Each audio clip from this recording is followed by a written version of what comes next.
Hola, hola jabatos y jabatas, ¿qué tal? ¿Cómo estáis? Hoy inauguramos una nueva sección dentro del canal. Se podría titular Random Thoughts, pero bueno, son reflexiones simplemente que me vienen así a la cabeza acerca de aspectos relacionados con el fútbol. Y hoy vamos a hablar del mercado de fichajes, de la maldición de los 100 millones de euros y de la teoría del aguacate. Todo esto en el siguiente vídeo. Y como siempre, recordad que aquí en la barrita de reproducción ya están divididos los segmentos del vídeo para que vayáis a la parte que más os guste, la parte que más os interese y quitéis todo el rollo que os estoy pegando. Y también en la descripción tenéis todas las partes del vídeo para que podáis ir al segmento que más os interese sin tener que ver todo este vídeo, un tío ahí hablando en su habitación, diciendo no sé qué historias. En fin, ahora sí, arrancamos.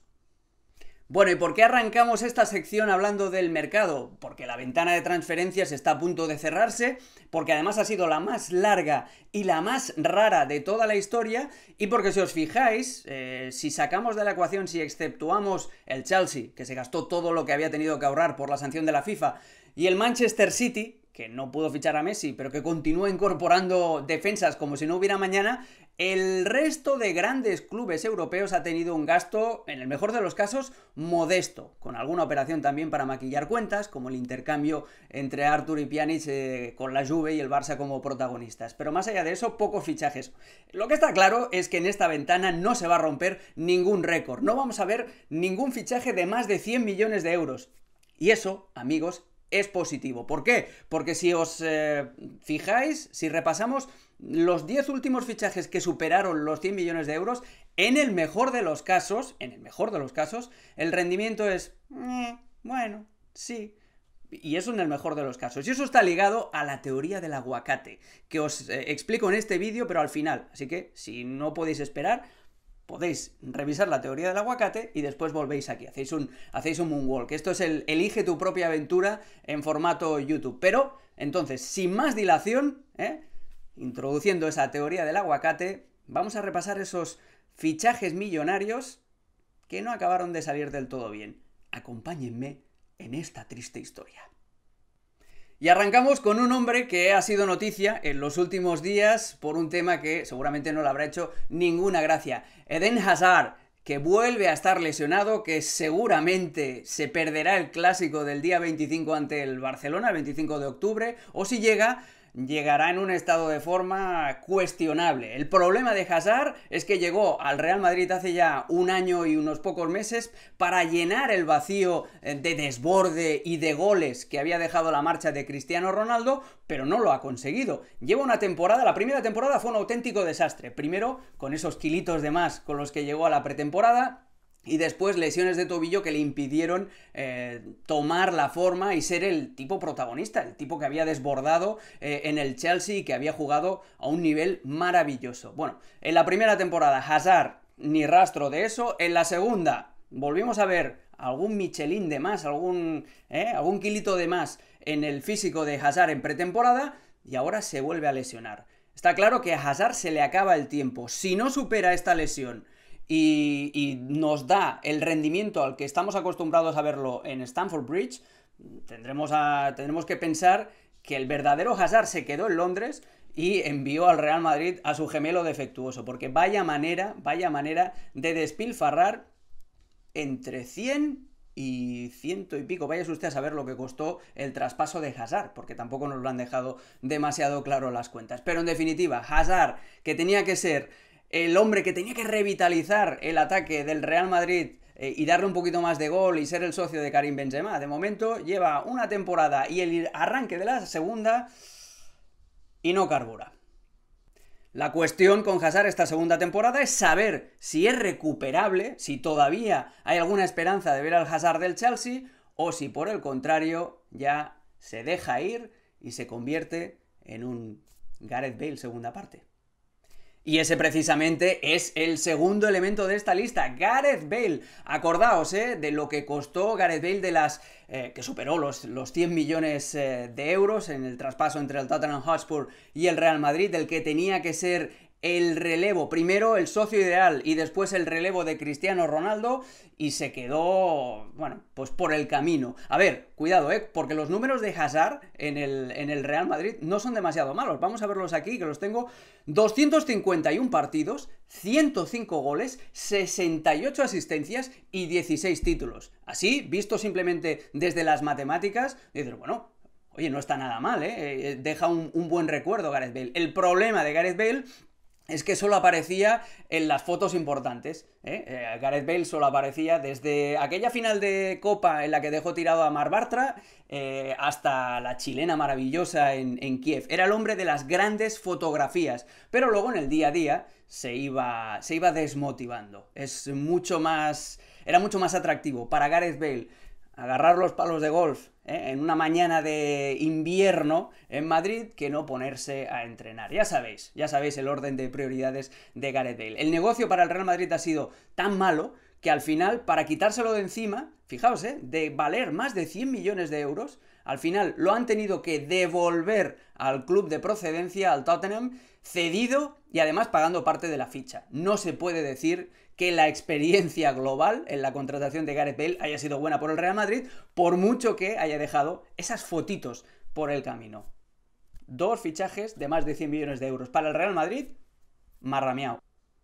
Espera, que ya estoy oyendo a los madridistas. ¿Y el Barça qué? ¿El Barça qué? Bueno, pues ahora vamos con el Barça, Hay que ir primero haciendo distribución de temas, Yo soy como Busquets, recibo de un lado, y muevo para el otro. O como cambio de orientación en largo, como Sergio Ramos, para que no se enfade nadie. Vamos a hablar del Barça, de los 3 fichajes que superan los 100 millones de euros y a cada cual más ruinoso.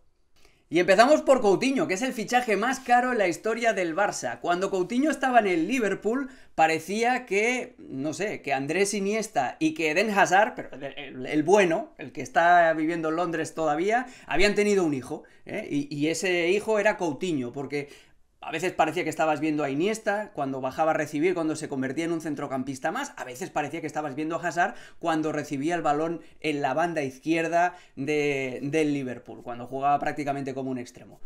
Pues bueno, señores, ni rastro ni del uno ni del otro. Coutinho tuvo 1 año y medio en el Barça para probarse, le salió muy mal, incluso se llegó a enemistar, si os acordáis, con el público del Camp Nou. Se lo intentaron endosar al Bayern de Múnich con una cesión para ver si picaba, tampoco picó el Bayern de Múnich, lo devolvió, y ahora Coutinho, ante esta crisis que vive el Barcelona, tiene una segunda oportunidad. Y ojo, porque en Balaídos no jugó mal, pero calma con Coutinho, porque ahora parece que están redescubriendo al genio de la lámpara, y Coutinho es un tipo que tiene muchos altibajos, así que, y además sigue teniendo el mismo precio, que nadie se olvide que el precio de Coutinho, por mucho que se haya ido y que haya regresado al Barcelona, sigue siendo eso. Coutinho continúa costando, secula seculorum, más de 160 millones de euros, así que vaya negocio. Y hablando de negocios, Ousmane Dembélé, cuando se fue Neymar, había esa crisis en el Barcelona para intentar encontrar la tercera pata del tridente de nuevo, y resulta que la pata, cuando la vas a montar, te pasa como con los muebles de IKEA, que te faltan piezas y al final acaba cojeando. Un desastre la contratación de Ousmane Dembélé, también más de 100 millones de euros, era un futbolista que en el Dortmund parecía destinado a ser Balón de Oro porque driblaba a todo el mundo, ambidiestro, ya lo sabéis. El problema de Dembélé, que resulta que el chico se ve que en Barcelona no sabe poner los despertadores, no sabe lo que es una nutrición adecuada, ya sabéis las lesiones, en definitiva, que aquel desastre de toques de balón que hizo en su presentación era simplemente un aviso de lo que le esperaba al Barça con él. Y otra vez igual, ahora están intentando a ver si el Manchester United pica y lo compra como un sucedáneo de Jadon Sancho, pero buena suerte, amigos. Y el tercer fichaje de más de 100 millones de euros, que tampoco es que esté teniendo un rendimiento espectacular en el Barça, es Antoine Griezmann. Lo hemos dicho muchas veces, hay que tener muy poca autoestima para ir a fichar a un futbolista que te humilló públicamente delante de todo el mundo con ese documental. Lo del Barça con Griezmann era la crónica de un desastre anunciado, porque además no había necesidad de fichar a Griezmann, que era un cromo parecido, barra repetido con Leo Messi, que se pisan mucho las zonas de influencia. A ver, a favor del francés se tiene que decir que ha sido seguramente el más profesional de estos 3 fichajes, mucho más profesional que Dembélé y mucho más profesional también que Coutinho, pero al chico le ha tocado siempre hacer el trabajo oscuro cuando tenía que compartir delantera con Suárez y con Leo Messi. Este año vuelve a tener un papel sacrificado porque lo van a meter en la banda derecha. En Balaídos fue el cambio cuando expulsaron al Lenglet. A ver, números en la mano no son malos, pero si lo comparamos con el rendimiento que se debería esperar de un campeón del mundo que ha costado más de 100 millones de euros, pues deja de ver también. En definitiva, y recapitulando, contando muy mal, así a bote pronto, entre los 3, entre Dembélé, Coutinho y Griezmann, el Barça se gastó más de 450 millones de euros. ¿Cuánto pensáis que el Barça, si hoy vendiera a esos 3 futbolistas, podría sacar por ellos? Yo os digo que menos de la mitad. Si ahora mismo el Barça vendiera a Coutinho, a Dembélé y a Griezmann, bueno, podrían armar una fiesta en el Camp Nou si sacaran más de 200 millones de euros. Es decir, unas pérdidas terribles. Vaya ojo con estos 3. Esperad, no nos vamos todavía de la Liga Española, ¿eh? Hemos tocado el Madrid, hemos tocado el Barça y sí, el Atlético de Madrid, que la temporada pasada, el verano pasado, rompió su récord con esos 126 millones de euros por un chico de 19 años, por Joao Félix. Y al portugués, que arrancó muy bien, si os acordáis fue una de las figuras en el 7-3 contra el Real Madrid en New Jersey, se fue apagando por lo mismo que le ha sucedido a la gran mayoría de futbolistas talentosos que han acabado en el Atlético de Madrid, por la falta de sintonía con Simeone. A Simeone le dieron un Ferrari y se empeñó en conducirlo por un camino de cabras, en vez de llevarlo a un circuito. Y me explico, a Joao Félix, Simeone se emperró en la temporada pasada a hacerlo jugar por la derecha, cuando tenía que hacer unos recorridos defensivos brutales. Él, donde mejor juega, y ha quedado demostrado también en el arranque de esta temporada, es como acompañante del delantero, por el carril central. Esa manía que tiene el Cholo de intentar enseñar conceptos defensivos a futbolistas de talento. Le salió bien con Griezmann, si os acordáis quemó a Arda Turán, que después de eso no volvió a defender en su vida, y tampoco ha sido especialmente buena la relación que ha tenido con Lemar y con Ferreira Carrasco, aunque ahora esté de regreso. Entonces, bueno, quizá el problema no es de Joao Félix, sino que es del Cholo Simeone. Pero en cualquier caso, 126 millones de euros y todavía estamos esperando la mejor versión de Joao Félix. Este año los dos tienen una segunda oportunidad, tanto el portugués como el técnico argentino. Y me da la sensación de que sí, de que este año lo va a colocar donde toca, lo va a meter en el circuito de carreras por el carril central. Esperemos, por el bien del Atlético, que sea así. Y no os penséis que estos errores en las contrataciones son patrimonio exclusivo de los clubes españoles, porque en la Premier, en la mejor liga del mundo, también se cometen este tipo de errores. Paul Pogba. El caso de Paul Pogba es demencial, porque ya formaba parte de la plantilla del Manchester United. Jugaba en el sub-23, era un tipo con mucha proyección, pero como no le querían dar los galones que el tipo pretendía, se fue gratis, mediante Mino Raiola, a la Juventus. Bueno, pues 4 años después, ese futbolista que se fue gratis, el Manchester United lo tuvo que recomprar por 100 millones de euros.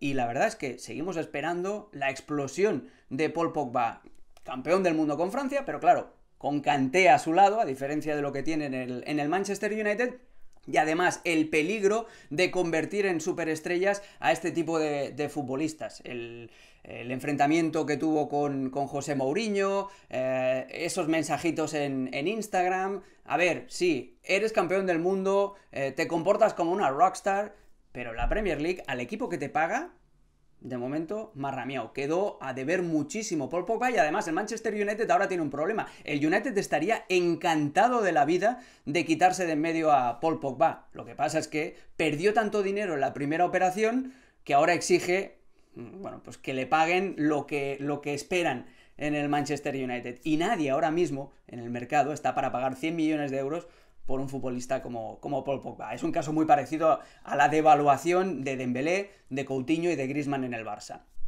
Habría muchos equipos que estarían interesados en Pogba, como es el caso del Real Madrid, pero ninguno dispuesto a pagar la locura que pide el Manchester United por él. están condenados a entenderse. Y cómo nos podemos olvidar del Paris Saint-Germain, que en 2017 gastó más de 400 millones de euros en dos futbolistas, en Neymar y en Mbappé. Lo de Neymar ya es caso aparte. Neymar es un activo tóxico por todo el mal ambiente que te genera, que si el padre reclamando renovaciones o negociando con el Barcelona, fiestas, etcétera, etcétera. Neymar sí te deja unos highlights de YouTube bestiales, te deja una participación cuando el chico está motivado, como en la fase final de la Champions, te deja participaciones brillantes, pero en el día a día es un auténtico lastre. Y Mbappé, que vive también, intenta convivir con la sombra de Neymar, ha sido mucho más profesional que el brasileño, pero también ha tenido algún arranque de diva. En definitiva, que se gastaron mucho dinero por algo que no necesitaban para ganar la Ligue 1 y las copitas de Francia, porque eso el Paris Saint-Germain sin Neymar y sin Mbappé yo creo que también lo hubiera podido conseguir. Y claro, está la obsesión del jeque, que es ganar la Liga de Campeones. Bueno, pues te gastas más de 400 millones en dos futbolistas y como en las promociones antiguas de los yogures o como en los rascas, así, siga buscando. Enhorabuena, jeque. Eso es lo que tiene apostar por las estrellas. Y eso es lo que tiene también, y permitidme que meta esta reflexión, lo que tiene también jugarte la definición de éxito o fracaso de la temporada en función de si ganas o no la Liga de Campeones. Porque además, pensad una cosa, cada vez que arranca una temporada de la Liga de Campeones tenemos como mínimo 7 u 8 grandes aspirantes, grandes candidatos, Madrid y Barça, Bayern de Múnich, Juventus, Manchester City, Paris Saint-Germain, etcétera, etcétera. Y el problema es que cada temporada solo hay un ganador de la Champions y el resto, pues nada, a repartir carnets de fracasado. Tendríamos que replantearnos la valoración del éxito y el fracaso en función tan solo de una competición que es la más dura y la más injusta de todas, la Liga de Campeones. Y hablando de equipos que fichan a cracks pensando en la Champions, ¡sí! Cristiano Ronaldo también entra en ese club de los 100 millones, pero a ver, siendo justos con el portugués, de todos estos que acabamos de nombrar, es el que ha tenido el mejor rendimiento, porque además ha sido el más profesional de todos, porque ha continuado anotando goles para la Juventus, algunos memorables, como ese salto que consiguió contra la Sampdoria la temporada anterior, pero estamos en lo mismo. Ficha la Juventus a Cristiano Ronaldo confiando en dar ese último salto y ganar la Liga de Campeones. En la primera temporada caen ante el Ajax en cuartos de final y en la temporada anterior caen ante el Olympique de Lyon en ese partido, en esa eliminatoria, mejor dicho, a doble partido. ¿Es culpa de Cristiano Ronaldo? No, no lo es. Pero lo que está claro, no es solo culpa de Cristiano Ronaldo porque juegan en equipo, pero lo que está claro es que le sigue faltando eso, le sigue faltando llevar a la Juventus al lugar donde quería estar la vecchia señora cuando lo contrató. 100 millones de euros es una inversión muy importante, que además también ha causado cierta tensión en la tesorería de la Juventus, y además es una inversión irrecuperable desde el punto de vista de traspasos. Ya os dejo fuera todo el tema de marketing, de patrocinio, porque ese es un terreno demasiado peliagudo, pero ahora mismo Cristiano Ronaldo, que tiene 35 años, que hará 36 en febrero, si la Juve lo quisiera traspasar, que no lo va a querer traspasar en la vida, obviamente no podría recuperar ni siquiera, os diría que más de la mitad de la inversión. Entonces, sí, fue un intento de tener rendimiento inmediato que de momento en estas dos primeras campañas solo se traduce en scudettos, en Serie A. Pero de momento la Champions, ¡miau! En definitiva, que si algún día sois directores deportivos de algún gran club de Europa, no fichéis a nadie por más de 100 millones de euros. Ni siquiera en el Football Manager, que es bastante más probable que tengáis esa decisión en vuestras manos. Más de 100 millones de euros. En el mejor de los casos, obtendréis un rendimiento, o como en el de Cristiano Ronaldo, un rendimiento bueno, pero sin llegar a esas expectativas, nunca, sin llegar a cumplir esas expectativas. Entonces, es un problema. La maldición de los 100 millones de euros existe. Y si no, desmiéntelo. Y ahora sí, la teoría del aguacate. ¿En qué consiste esta locura? Bueno, pues para fichar a un mega crack, a un tipo de estos cuyo precio está alrededor de los 100 millones de euros, tienes que tener tanto tino, tanta precisión como cuando vas al supermercado a comprar aguacates. ¿Lo habéis probado alguna vez? Es increíble, porque si los compras demasiado verdes y los pones en la nevera esperando a ver si maduran, se te pudren en la nevera, duros como una piedra y no te los has podido comer. Es un desastre. Y en cambio, eso sería un Dembélé, un fichaje de estos que son caros, pero que son apuesta de futuro. Bueno, ¿qué pasa si los compras maduritos, en su punto exacto de maduración? Como fue el caso de Eden Hazard, por ejemplo, en el Real Madrid. Pues que a veces compras el aguacate exacto, en su punto perfecto en el supermercado, y cuando llegas a casa ya se te está empezando a poner blandito. Y a las 2 horas ese aguacate ya está como para que le den la jubilación. Es muy, pero que muy complicado. Moraleja, lo mejor que puedes hacer para no perder el dinero cada vez que vayas a comprar aguacates: planta un árbol en tu casa, tira de la cantera, y cuando te crezca un aguacate bien hermoso y cuando alguien esté buscando aguacates, se lo puedes vender a él por 100 millones o por 150 y ya te crecerá otro. En definitiva, apuesten por la cantera. La cantera es la solución de cualquier equipo. En vez de ir a comprar al supermercado, donde puedes tener experiencias desagradables y donde puedes hacer compras que te salgan, pues planta tu propio árbol de aguacates y así serás el dueño de tu propia alimentación. Parece fácil, amigos, pero...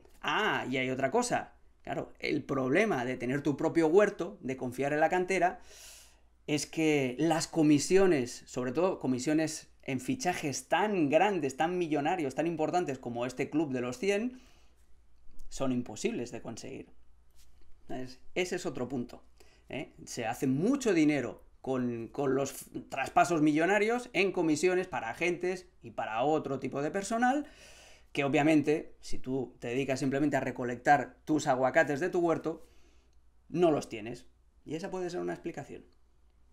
Y una última cosa, después de esta teoría del aguacate, ahora ya más en serio, a la hora de evaluar el fichaje de un futbolista, yo no entiendo. Sabéis que en el fútbol hay 4 elementos básicos: el técnico, el táctico, el físico y el psicológico. Y este último elemento, el perfil psicológico del futbolista, sigue pesando muy poco a la hora de decidir si hay que ficharlo o no. Y ahí es donde creo que los clubes están cometiendo un error tremendo. Tú no puedes fichar a un chico que te va a costar más de 100 millones de euros sin saber si es una persona centrada, si tiene buenos hábitos, qué tipo de entorno familiar y de amigos tiene.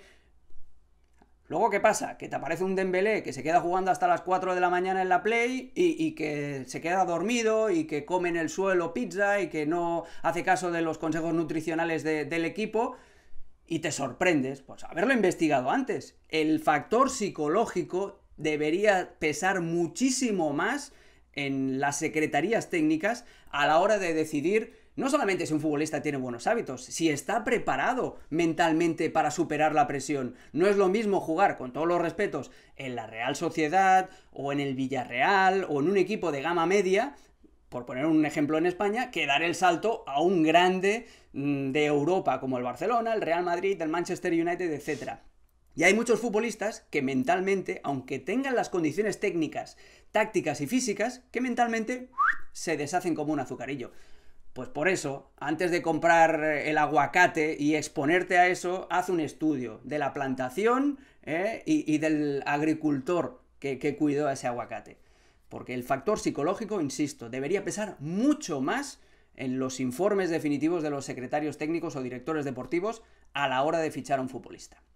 Bueno, y ya está, ya acabamos este primer vídeo en la sección miscelánea, la sección reflexiones al vuelo. Espero que os haya gustado y espero que si algún día llegáis a directores deportivos de algún equipo, no os gastéis 100 millones de euros o más en un futbolista, que ya veis que no acostumbran a salir demasiado bien, jabatos y jabatas. Así que nada más, me despido, espero que os haya gustado este vídeo y esta nueva sección y nada, nos vemos muy pronto aquí en el canal.